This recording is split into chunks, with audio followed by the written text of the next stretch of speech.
Hello, ladies and gentlemen, and welcome to the Coast-to-Coast Combat Hour. I'm your host, Matthew Hawkins, and as always, I'm joined by my co-host, Ed Carbajal.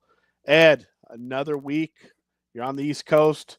It's getting hot over here. How are you doing over there? It's actually, we never get well, it's actually pretty comfortable. So it's raining and we're under flood watch, but I'm not being, hot boxed out of my apartment and we can record good tonight. Really quick, I want to. So speaking of the hot box, I was in a hot box when I interviewed Gage Morset, who fights this weekend at Fusion Fight League. I interviewed him for Spectation Sports. If you guys want to go check that out, they put up the interview today or yesterday. But if you watch it, you'll see that I'm fucking sweating bullets doing the interview. If anything, you could watch for that. And he actually gives a really good tour of his gym out there in Montana, which was, I'm so jealous. The guy literally like. His house, goes outside, walks across the grass, and that's where his gym is. I'm like, no wonder you fight professionally. You have no choice. Everything's like lined up for you. But yeah, he fights this weekend in Fusion Fight League. I forget who his opponent is. Chris Roman. Oddly enough, they both are trained, did their fight camps in Vegas, so it should be interesting. So if you guys don't feel like early morning UFC, you could watch Spectation Sports and watch that fight. Awesome. Well, speaking of fights, obviously that's the main topic of this podcast. Mm-hmm. And this past weekend we had UFC 319. Ups, downs, emotions all over the place. That's true. But a good fight card. I rate it pretty high considering the spectacular knockouts and some of the stuff we were able to see during the show. So why don't we get into some of these earlier fights that happened last week? Lupita Godinez beating Jessica Andrade. I thought that was big. Kind of passing the torch, I think, a little bit. I think Andrade obviously has reached her pinnacle. Still a scary fighter, but definitely a big win for Lupita. I didn't think Alexander Hernandez would beat Chase Hooper. I thought Chase Hooper had kind of gotten over that hump of maybe being able to not lose to kind of mid-tier guys. That was a bit surprising to me. Not surprising he got knocked out, but kind of I just didn't. I mean, as far as how it finished, if you're going to beat him, that's how you're going to do it. You're not likely going to tangle him up. But that's a couple of the highlights from the prelims. The main card was pretty much all action. I know a lot of people in the main event are going to have different opinions and won't describe it as all action. Even I wouldn't probably describe the main event particularly as all action, but to get to that point was really fun. And even that we'll get into, I think was for, it was interesting, the reactions to it. Well, I mean, what the fuck did anyone else expect? I mean, we all know what he does. We all know Chimaev's game. Like what were you expecting? In all honesty, what were you expecting? And I just, I was frustrated watching it, but I'm not going to say, it's what he fucking does. So like, I listen, the same people that are complaining are the same people that are kissing George St. Pierre's shoes. And I don't see much of a difference from the later St. Pierre. Once Pierre became champion, he protected it as best he could after Matt Serra beat him. And he did a lot of the same thing, a lot of decisions. A lot of people criticized him at the time for not finishing Hardy, who he had in a severe, chicken wing Kimura lock and basically chose not to break his arm and let that fight go to decision. He had other fights, some of the Koscheck fights. It was jabs, and yes, he was dominant. It was dominant, but what we saw out of Chimaev is very similar. I mean, we've always said it, man. For me, and I believe you, the whole purpose of the sport is to know who the best fighter in the world is, or who we believe the best fighter in the world is. And if somebody can do something to neutralize you and basically kill you, like essentially he can hold you until you starve to death.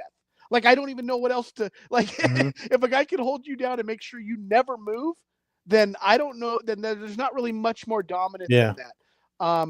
I think it's clear that there was times he probably should have turned it up and could have turned it up. But here's the thing, like, about that, like, that's a lot of people are saying, we're saying that too, like, oh, you never finished him or whatever. But if you look at that, what was it, round 4? when he had that explosion and he was able to flip Chimaev on his back. Like, for folks that don't grapple, when you have a dominant position of someone, but you can tell they have some sort of explosiveness that can turn the table on you.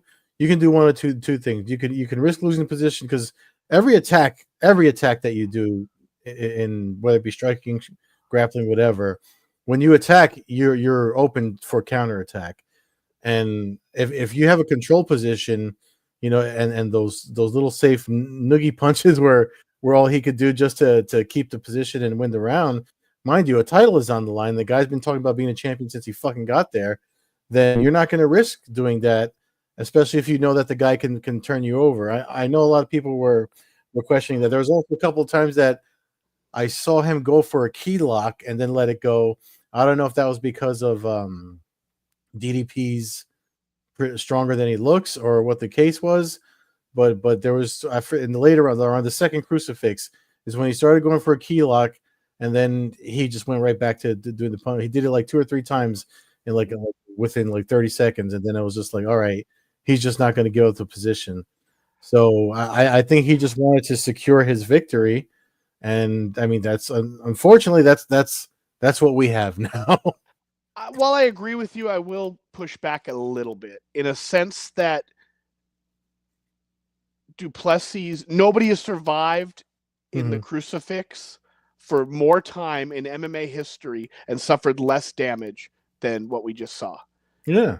99% of fights that end up in the crucifix end up in a finish with it. Listen, if he throws like 6 elbows in a row, the fight's over. And he was doing a lot of the right, or attempting a lot of the right escapes. One of them he almost got off, which is the one where you kind of bridge them up this way when you're on the bottom and you're in a crucifix. That's one of the escapes. Like he did everything right, tucking the head into the ribs so that to lessen the damage.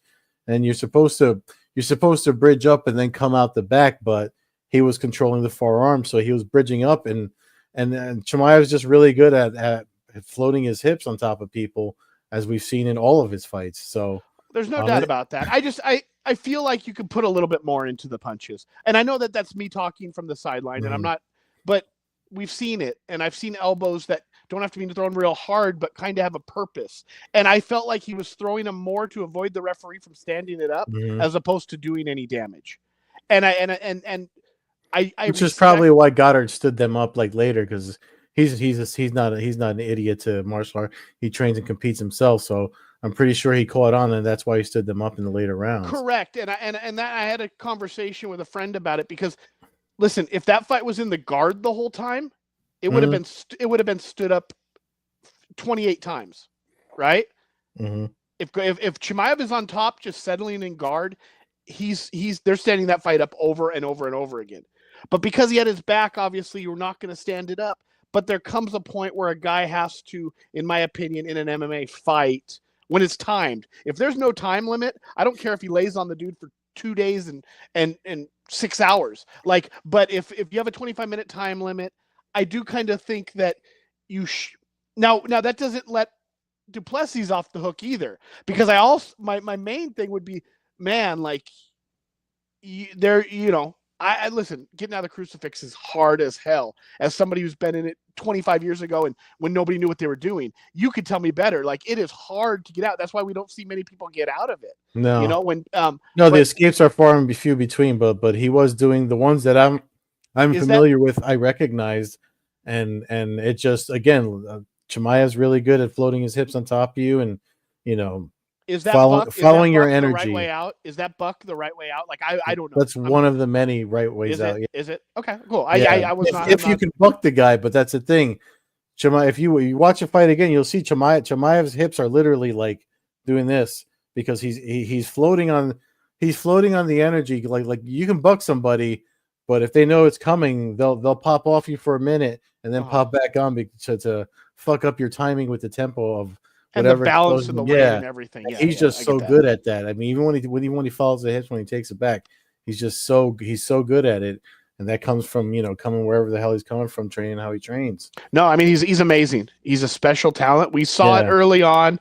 Listen, we both kind of were pulling for Duplessis going to the fight because he's a little. We knew that this was potentially what we could get, and while it's amazing to see executed, if this goes on for 6, not 6. On the If this goes business on for side, like 3 or 4 fights, this could yeah, get old. You know what I mean? That's exactly. what I like. Well, not even that. On the business side of it, everything that I said last week. Now we got to worry about that shit. There's a reason there's a title which we're going to get into. There's a reason there's this title eliminator just got booked within 72 hours or whatever it does since that fight happened, because I think the UFC brass knows we got to cover our fucking tails here, because once this guy goes back home to Warland, Chechnya, like we don't know if we're going to see him again, So it's going to be interesting. mm-hmm. It's going to be interesting. He's on the Yair Rodriguez schedule, so you never know when you're going to see him fight again. Well, let's hope that that's not the case, but it's definitely off to a start. If he doesn't fight by March, the latest. I agree. I would say we're going to have an interim by like January. We need to start talking. That's why I'm giving an extended, because it's him. Yeah. If you don't hear a fight booked by February, March, especially with the new broadcast rights and everything, we're gonna hear interim fucking title matchup talk. March in Vegas makes sense. If you're gonna bring him in, you're probably going to Vegas. You can't go to Chicago again, where that's obviously a big crowd for him. But I don't know if they'd be as hungry for it again. So Vegas is probably the next stop for him. If it's not in the Middle East, if they don't, do a maybe a London show or something like that, they might be able to do something. Well, he was calling himself. Chimaev was saying he wanted Abu Dhabi and all the places he can, where Fight Island places that he can seem to be at without any issues. So yeah, no, I understand, and I don't blame him for that. But I think that when you look at the UFC schedule, you just got to figure out how many times they're going to go to. I mean, if he's missing October, you're probably not getting back until I don't know, July-ish, maybe. Halo. Sorry about that. Dog is losing her mind. So we'll get on to that title eliminator, which you explained. But let's look back at a little bit more of this main card. Tim Elliott, Kaya Sakura. I believe I mentioned, maybe it was just in my head. I can't remember everything I said last week. Tim Elliott scared the hell out of me because of what we saw, basically. He's just kind of a wild man who can pull something out of nowhere. And, some nights he looks like he's a world champion. Some nights he doesn't. And some nights he doesn't. And then he pulls it out. With that said, Kaya Sakura's fight IQ, there's certain things, man, like you figure that these guys shouldn't fall into. And while all credit to Elliott, like, you just want to go, man, you're winning the fight. You look so much better than this guy. And then you allow him to lock it up. And I don't want to say it's amateur, but I don't know. You give your opinion. I don't want to. Well, I said that is exactly what was going to happen. Oh, you called it for sure. I said that was exactly what was going to happen, because I'm again watching Tim Elliott's career, and the thing, I was kicking myself because I didn't put. I think he was like plus 940. I wrote an email today for if you guys signed up for that template that I made for Notion. So this is the fucking reason I made it, and I guess I made it a little too late for my own self, because I wasn't saving all my notes. But from what I recollect of Tim Elliott, that's how I knew he was going to win by guillotine, some kind of choke, because of how slick his guillotine is, and he's got a really good guillotine because he almost got Mighty Mouse with it. But I think it was like plus 940. I wrote the email. It was at least 900. Yeah. Yeah. So if you signed up for that, my private email list where I wrote about that, I wrote down the specific odds. But yeah, and had I done that and put money down, I would have been, I would be able to be more than bragging about how on the money I was. But I haven't been that. Tim Elliott, he got on my radar right before, it was in early 2016 when all this ESPN Plus bullshit started. But he's somebody I was able to watch and observe, and he did exactly what I expected to do. And if you watch that fight too, I mean, obviously Asakura had him cautious and playing whatever weird range game he was playing. But when he finally ate the knee to take him down, or ate the kick to take him down, and he went to side mount towards the end, if you watch that fight again, you'll see I kind of got the read on how he sets it up, because he goes high side mount and he tries to cup your head to make you reach for the underhook so he can pretty much get you in a guillotine. And the only thing he does different than the way it's pretty much something my instructor teaches us a lot. And the only thing he does different is that he doesn't finish it from the bottom. He likes to flip you over, which in MMA makes perfect sense because you being on the bottom, going for guillotine and being on the bottom, and you lose it, then you lose a position too. So he's got a really masterful way of setting it up. And if you saw when he cinched up his chin, there was a point where he used his other hand to post out so he could adjust his hand and make the choke tighter. That's why I was just like, holy shit. And I can't believe I didn't put money on that. I feel so stupid. I know, I can't really blame you though, because in what world would anybody have imagined that would have been the odds for him to win by submission? Mm-hmm. If he was going to win the fight, it was going to be by scramble submission, basically. Yeah. Like I don't that it was shocking to me when I saw the odds. When I saw the odds, I was like, of course that wasn't when I was in Vegas. And I'm in Vegas and I see those odds, I would have brought home. That would have been nice. Yeah. I don't remember a submission specialist essentially being that high of odds to beat somebody who just lost by submission. I was shocked. When I saw the odds, I couldn't believe it. But man, great fight for Elliott. I don't know where the Asakura goes from here. I really don't. But he's fought two really tough opponents. The champ and a former title challenger. So that doesn't necessarily mean he's not who he could be, but he needs to seriously you got to go back and you got to win a fight. You know what I mean? Yeah, I don't know how many fights that they have this crossover deal with Sakaki Bara and Ryzen and everything. I mean, usually there are 3 fights, so I would imagine there's one more fight that he can try to stay in there with. But he's got to find a comfortable way to, because it looks like, I feel like there's not apprehension, the opposite of apprehension. It's like he wants to deliver some sort of performance, and that's what's costing him these fights. You know what I mean? Yeah, I mean, this would be a perfect time for like Fight Night South Korea, where he could headline the card against, anybody that's not in the top 10, not in the top 15, give him the 25th ranked guy, let him headline a card, in Shanghai or something. You know what I mean? Like, it seems like that would maybe get his confidence back, but I don't know. But moving on from that one, I would say the MVP fight kind of went like we both kind of said. He got back to the old MVP. We saw a little bit of the robotic, kind of breakdancing kind of thing. I feel like that was kind of missing from some of his other fights. He obviously the third round wasn't great. He needs to work on getting up off the ground. I mean, in the UFC, they're not going to bail him out over and over again. You know what I mean? At some point, he's going to have to figure out. And I know it's late in his career, and so maybe it's about matchups now. Where he can win 2 rounds out of 3, or he can, the title fight. I know he's talking about Jack de Magdalena being a great matchup for him, and you kind of start to think about it, and you're like, well, it's not. If it's a stand-up fight, if somebody's not going to take you down, I'm not betting against MVP many times. Yeah. Yeah, no, but MVP is also very, again, I mean, before this fight, when they were asking him who he'd like to fight next, and they're asking him the whole thing about weight class, he did it again in this fight too. But that was the man he just beat was one of the names he mentioned. So he's definitely, if he's saying someone's name, it's because he's got a methodology on how to win the fight.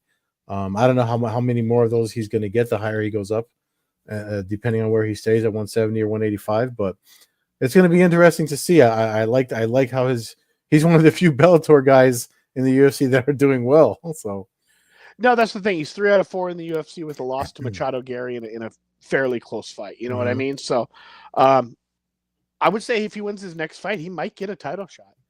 I mean, they might push him if he gives an entertaining. He needs a knockout. He needs one of his classic walk-away knockouts. Yeah. So they really have something to play, leading up to a title fight. If he does that, I could see him, getting that shot. We move on to the next fight, and you might have to help me here because my other iPad is very low on power. But we move on. We got Carlos Prates, Jeff Neal. I was wrong about this fight. Prates is a killer. Not that I didn't think he was a killer before. I thought he would just get hit with a big punch. Jeff Neal came out. I mean, it was a good fight. But Prates, eventually lands the first spinning back elbow of the night. I believe opening up a nasty cut along the head of Jeff Neal. I was surprised that they never really showed it. But they were talking about how they were kind of covering it with gauze. I think he basically got sliced across the side of his skull with an elbow. Nasty stuff from Prates. I don't know how far he goes, but man, he's fun to watch. Yeah. And to me, I guess that's all really we can ask for anymore. I mean, that's what that's fun to watch. If you're going to charge for a pay-per-view, that's what you want to see.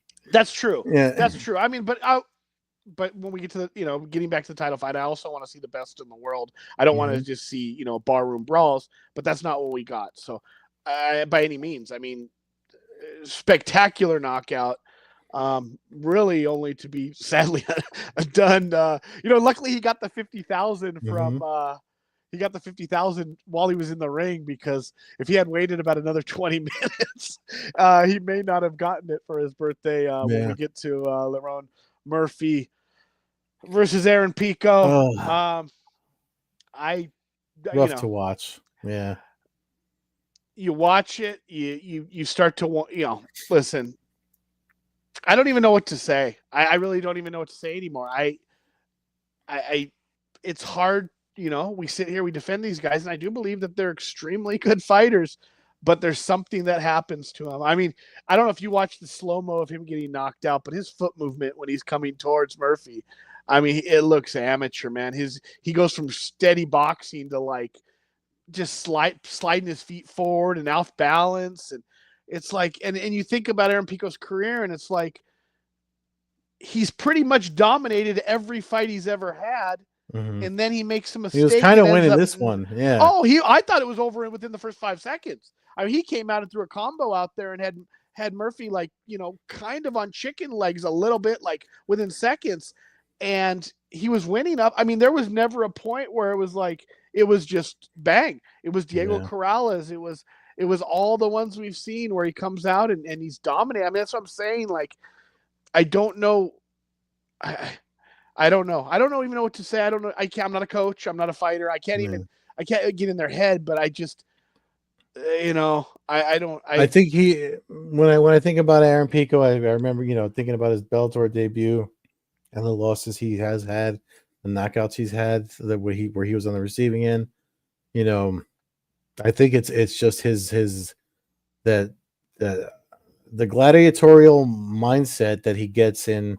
I feel like he's his own worst enemy when he gets on these, like a title shot was potentially on the line, obviously with the talk with Volkanovski now and Lerone Murphy, but like if you're Aaron Pico and you hear that, and the lifelong competitor that he is, you're gonna I think he said something during fight week too that was like, I'm getting knocked out, or I'm going something to the effect of that Justin Gaethje mindset, where it's like either you're killing me or I'm walking out with my hand raised. And I think that's probably because of his youth and it makes him overzealous, and I think that's that he doesn't want to play it safe. That's what he said. I don't come here to play it safe. That's the quote. No, I agree with that, and I appreciate that. But man, like, I'm just gonna say it. He's been knocked out as bad as you can be knocked out on multiple occasions now.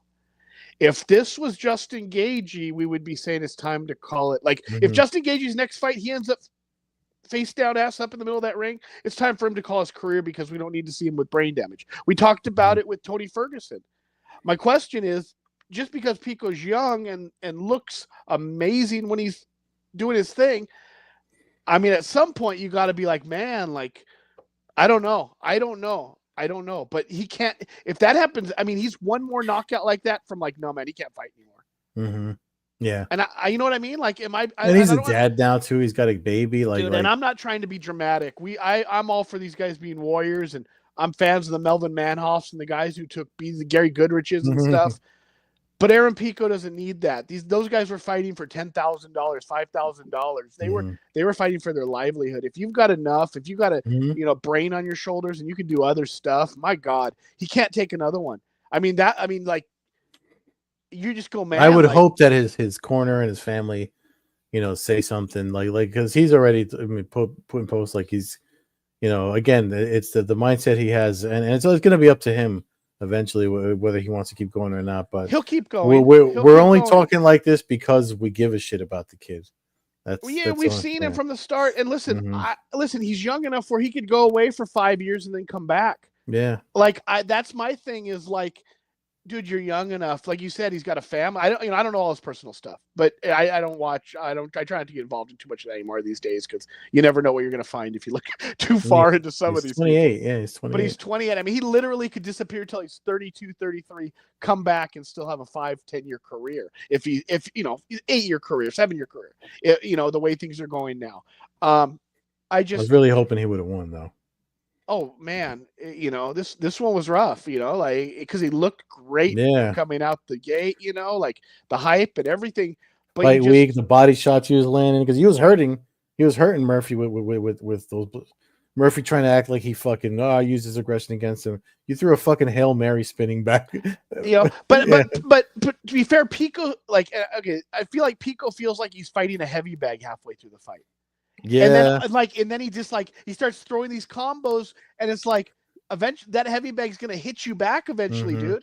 Like you got to go in for 1-2 and back out and cover up. Like going for that third, fourth punch, like just going in, like getting all close, just mistakes. Yeah. And that's the thing. Like I know he's got power and when he throws a body shot, he does load up for some of them. And when you do that, you drop your hands and if he just went the Muhammad route, the Bilal Muhammad route, and Muhammad doesn't have anywhere near his punching power, but he has nowhere near his boxing either. He has nowhere near his wrestling. But Muhammad was winning fights with wrestling at chosen times and picking people apart standing up. If Pico just did that, if Pico played the smart Gagey game like Gagey did from many fights recently, Pico could win 25 fights in a row because nobody's taking him down. But when you get into firefights, man, and you're one shot away and you've already got a chin that's been rattled, you can't. I mean, I don't. That's my opinion. Again, I love Aaron Pico, man. We've cheered for that. I mean, I saw him fight 7 times in person. Starting his career, 7 out of his first 9 fights. I was there. I saw the ups and downs early on. I saw him, and then the PFL thing obviously changed things where they're never fighting anywhere. You can go watch him fight and stuff like that. But the dude, I want him to be world champion. I would have loved it if he won and then the title shot. And that would have been like I was getting ready to get on my soapbox and say this is the guy that Scott Coker. This is the fighter Scott Coker saw when he signed him before he even finished the Olympic trials. Yeah, I mean, I'm thinking like this is the guy who's going to carry the torch for the next decade. You know what I mean? Like that's what the UFC needs right now. They don't have, I mean, Chimaev. Okay, we're going to see what we got here. We may have something very special. Now, listen, I don't hate on the guy though if he goes on. I don't hate on him. But it's about fighting. He's got to fight twice a year. If he doesn't fight twice a year, you can't do this Yair Rodriguez bullshit where you come every time the fucking and I don't want to interrupt Hunter's Moon where we watch out. So let's just get right into it. You mentioned the title eliminator that was just announced. A lot of us thought that Chimaev would be fighting Anthony Hernandez or Reinier de Ridder at the UFC in October in the Middle East. Let's bring up the rankings too. Chimaev talked about it, but and then was it yesterday or today? Yesterday. Yesterday, we get announced that the two of them are fighting number 5 and number 6. Reinier de Ridder versus Anthony Hernandez. I know a lot of people were talking Nasruddin Imavov. That was another name that popped up. There's a lot of good fights to make. I mean, Sean Strickland's number 3. I don't give a shit. I mean, he's on suspension anyway, I believe. So I would rather avoid all the media frenzy that comes with Sean Strickland. I know he's a great training partner from fighters that I've talked to that train with him, but I don't care for the other stuff. So right now that the between 6, 5, 4. Adesanya sits at number 4. Strickland's number 3. Imavov's number 2. So I'm sure he's been texting and calling people, talking about how is that a title eliminator or whatever. But I don't mind it. I mean, you got a lot of fights to make, and I'm sure the UFC is already making cushion fights until they know for sure when they can book Chimaev again. So, well, if Imavov, he's fighting Bahalo coming up. that's right. That's right. If either of them look spectacular, I could, it's basically going to be of these 4 fighters who looks the best, probably who's going to get the next title shot. Mm-hmm. That's kind of where we're at. I guess the question I got for you is, do you like DeRitter? And I mean, it's a great fight, but are you killing one of the young one of the newcomers? Not that Hernandez is a newcomer, but as far as being kind of a, up and coming guy, who could. Well, I mean, I know they got to fight at some point. I'm just wondering if I guess you can't really plan out Chimaev because we've talked about, you can't just be like, hey, one will fight one and then the next will fight with 4 of these guys. He's not going to do like Alex Pereira did. No. Yeah, so that's not going to happen. So okay, so you got to fight. Now we're having a 4-man tournament basically to get down to 2, and then of those 2, one's going to get picked for first, and the other one's going to get picked to be second. I guess I like Hernandez and I like DeRitter, so I hate to see one of them get knocked out. I would have liked to see one of those guys fight Strickland and really put a beating on him, kind of get him out of the mix. Not that I have anything against Strickland either. He had his shot. He won his title. He's not that exciting, and I don't keep fighting, but like stay out of the title picture until you win 4 fights in a row, and then we can discuss things again, But it's funny though with Chimaev winning, nobody talks about going up to middleweight anymore. No, you didn't hear any. You didn't hear any welterweights, talking about dropping their belts, or you didn't hear any. Nobody's. Because you got. I mean, all these guys. They're all killers too. Like if you try to move up in weight, you got a fucking tough. Oh, I understand, but it's you got to get through. But certain guys win titles, and everybody starts talking about moving up and trying to take advantage. No, I don't think anybody's going to try to take advantage of him. God dang! No, you it is a murder. You look at the list of champions, and you're like, wow! Like, look at that. Those 4. You would have. I don't know how. I don't know. I mean, Ankalaev, Chimaev, Madalena, and Topuria. I wouldn't have had that on my, poker, my poker hand across. I don't know. But I feel like Adesanya has been shelved long enough that they need to put him. They need to give him a fight against somebody soon, and I mean, the problem is you look at that list. Who would it be? Yeah. Well, did MVP say he wouldn't fight him? I don't know. I didn't look at all his interviews. I don't know if he said no. I don't know if that's a good fight though. That might be a stalemate. That would be. Yeah, ugly. It might be a lot of posing and showmanship and fighting. But the fight with Hernandez and DeRitter, I like it. Hernandez has been climbing slowly up the rankings, and this fight, which is definitely one, these guys are they're looking to knock each other off the streak that they're on. So the fight couldn't have come at a better time. Although I was kind of hoping, because DeRitter and Chimaev were going back and forth on Twitter right before that announcement came out. I was just like, I was hoping that would have been something that could have been booked soon, but I deep down I knew it wasn't, because again, we know Chimaev doesn't fight. The last time he fought soon was when he first got there, and that was the end of that. So I'm looking at it now. To me, it stands out. MVP versus Strickland. Strickland is a perfect matchup for that KO knockout. Yeah. He tends to come at people, and if you come at MVP, that's when you get caught with something wild. And if he beats MVP, then it kind of just tells you where MVP really is on the rankings. Yeah. So that fight, I mean, that right there, and then it's you kind of add, it's kind of the alternate fight. You know what I mean, for the title. You have the big 4, and then you kind of got the side fight here where guys are qualifying. So I mean, to me, that fight kind of makes sense stylistically. That could be really fun. You could really see Strickland press, at us or MVP, and then see him. That's when he does his best work. So interesting. The middleweight division. I mean, it's rejuvenated itself. I feel like it's really a strong, fun division to watch now. And it's making the UFC fun to watch. You keep putting these matchups that have implications and stuff, like you've been the last pretty much the last month. I almost want to say the last month and a half. You have me licking my chops and tuning in again. Like pre-COVID 155, Khabib, Connor, Jake Gaethje, all these names that were there. That's what the middleweight division is for me right now, and it's making me excited, and I can't wait till they get the fuck off of ESPN so we can watch more of it. Yeah, we'll see how it all unfolds, but good fights. Mm-hmm. Not the results we always want, but it's not what I Yeah. asked for. I asked for good fights, and if Yeah. things happen. But I think that's going to wrap it up. Check out Ed's interview on Spectation Sports that he talked about earlier in the show. Sounds like a very interesting fighter and a good fight coming up this weekend. Fans can follow the show at Combat Hour on Twitter, Coast to Coast Combat Hour on Instagram. Follow me, Fight Fan Hawk, on Twitter.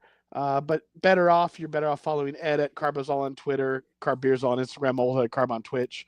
Although I did get like 78 or like 80 likes commenting on a post for Luke Thomas. So I guess I'll just ride some other people's coattails since nobody follows me anyway. But Follow him. It's all right. It's all good. Have a good night, everyone. Thank you for listening to the podcast. Thank you for the comments. And there are fights this weekend, so find them and enjoy them. Peace.